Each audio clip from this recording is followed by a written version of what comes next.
Hello from Nanoglach. It's time for another side dish, and I want to share with you my love of Za'atar. Za'atar is a Middle Eastern sort of spice blend. I was first introduced to it by my friend Anthony when I started working over in Dubai, and he brought me some of his that was from his home in Lebanon that some monks in a monastery made, and it was unbelievably delicious. Sadly, I don't get to see Anthony so much anymore because he moved back home to Lebanon. But every time I go to Dubai, I bring home a little bag of Za'atar, and there's Syrian Za'atar and Lebanese Za'atar and a couple of different varieties, but I always get the Lebanese kind, only because that's what Anthony turned me on to. So anyway, Za'atar it's a blend. It's got sesame in it. It's made with herbs, commonly thyme, and then sumac. And sumac is a plant. Here in North America, we kind of see it growing on the sides of the road, but it yields a flower, that sort of red little fruit that comes from that. And that fruit is what they use to grind up and make the spice, sumac. It's very tart, it's got malic acid in it, and so it brings a nice bright citrusy tartness to anything that gets made with it. So Za'atar's got a little bit of earthiness, it's got the sesame in there, and it's also got just a little bit of tartness from the sumac. Today, we're going to use it to make Za'atar roasted carrots.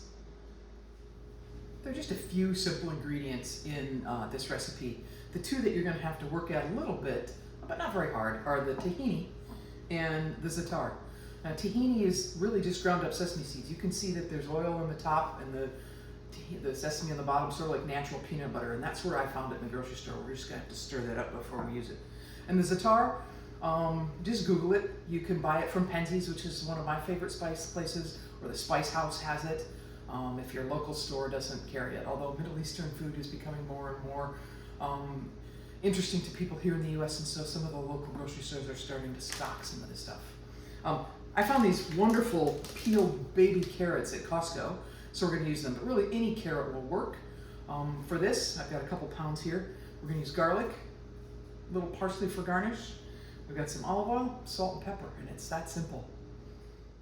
So here's what I've chosen to do as prep.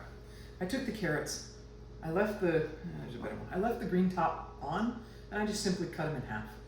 Some of these are pretty thick, and I just thought that was a really big bite of carrots, so I cut them in half. You can choose to do whatever you want.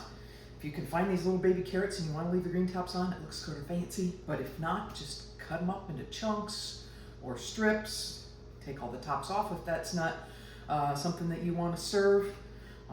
Any way you want to prep the carrots. Just make them all really sort of the most consistent size. So if you're going to cut them into chunks, make them all the same size, roughly, so that they cook at about the same time.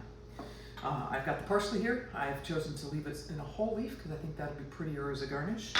Although some people don't like to bite into a whole leaf of parsley, so you might want to chop it up if that's your preference.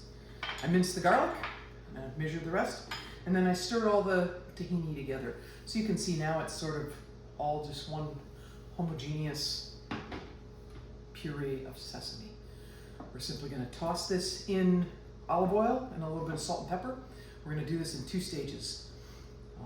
The first stage is what I just mentioned, olive oil, salt, and pepper. We're going to let those roast and cook, and then we're going to toss the garlic with the Za'atar together, and we'll pull that out and put it on for about the last 10 minutes of baking.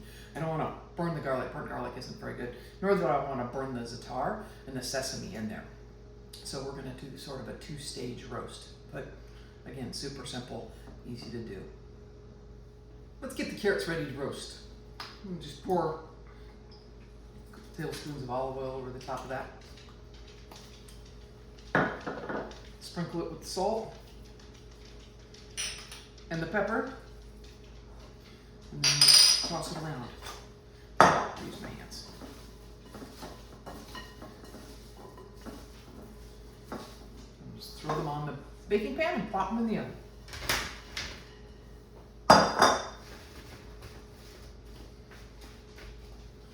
Ready to go. While the carrots are in the oven, I'm just going to mix the Za'atar with the garlic. And the reason I do that is so that it helps the garlic not to all clump together in one spot. Simply give it a stir, and that mixes it around, and then when we toss it with the carrots in the oven, the garlic will be spread all consistently. Here the carrots have been roasting for about 15 minutes. So now I'm gonna take the mixture of za'atar and garlic and just sprinkle it all over the top.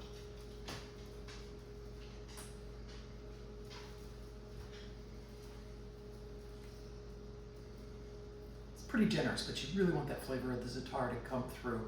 It goes great with the sweetness of the carrots. So back into the oven for another 10 minutes or so, and then they're done. Our beautiful plate of za'atar roasted carrots. You can see I've drizzled the tahini on the top. The tahini adds just a little bit of creaminess and accentuates the sesame that's already in the za'atar. The bright green parsley just adds an herbal character when you get a little bite of that. It's delicious. Makes a great accompaniment to any roasted meat dish this time of year in the winter. A little bit of brightness, a little bit of heartiness, a little earthiness. Great roasted vegetables. Thanks for tuning in to Cooking at Nan O'Clock, and we'll catch you next time.